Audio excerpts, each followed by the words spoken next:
நாங்க மன்னிக்காம உன்னை வேற யாருப்பா மன்னிப்பாங்க? விஷயத்தை என்னன்னு சொல்லு. நான் வேற ஒரு பொண்ணை காதலிக்கிறேன். வேற மதத்தை சேர்ந்த பொண்ணா? இல்ல நம்ம ஒரு பொண்ணு தான், லண்டன்ல கேம்பிரிட்ஜ் யூனிவர்சிட்டியில படிக்கிறேன். என்ன பேரு? ராரா? ராதிகா மோகன். ஓ, இப்பதான் நிம்மதியா இருக்கு. நம்ம ஒரு பொண்ணு தானே? ஆ. குடும்பத்தை பத்தி சொல்லு. அப்பா அம்மா லண்டன்ல இருக்காங்க. குடும்பம் தைகிரிய மடம்னு அது சொல்லுவாங்க. வைத்தியம் பாக்குற குடும்பமாச்சே. இல்ல இல்ல, எனக்கு இது தெரியும். லண்டன்ல உள்ள மருத்துவர் குடும்பம். லண்டன்ல மருத்துவர் குடும்பம் இருக்கா? இந்த பொண்ணோட அப்பா லண்டன்ல மருத்துவம் பாக்குறவர். அவரை தைமோகன் தைமோகன் தான் எல்லாரும் கூப்பிடுவாங்க. அப்புறம் அவர் வீட்டை சுத்தி ஒரே தேயிலை தோட்டமா இருக்குமா, பாக்குறதுக்கு காடு மாதிரியே இருக்கும். அதனால தைமோகன் தைமோகன் அப்படின்னு கூப்பிட ஆரம்பிச்சிட்டாங்க. இந்த தேயிலை அவ்வளவு பெரிய பிசினஸ் கிடையாதப்பா. தேயிலைக்கும் வைத்தியத்துக்கும் என்ன சம்பந்தம்? தேக்கா வியாபாரம். தேங்காய் வியாபாரம். தேங்காய் வியாபாரம் அவன் அமெரிக்காவுல வளர்ந்தவனாச்சே. ஐயா, ஐயா, ஐயா, ஐயா.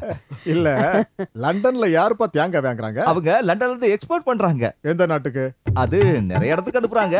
தேங்காயை கேட்டு தாய்லாந்துல இருந்து போன் வரும். இதுக்கு மேல சந்தேகம் இருந்தா தைமோகன்ட்டே கேட்டுக்குங்க. அப்ப அவருக்கும் இதுல சம்மதமா? தேங்காய் எக்ஸ்போர்ட் இல்லையா? இல்ல, இந்த கல்யாணத்துல சம்மதமான்னு கேட்டேன். ஆமா. அந்த பொண்ணு இப்ப எங்க இருக்கா? அந்த பொண்ணு நான் தான் அப்பவே சொன்னேனே. கேம்பிரிட்ஜ். ஆமா, கேம்பிரிட்ஜ்ல படிக்கிறா. 6 மாசம் கழிச்சு வருவா.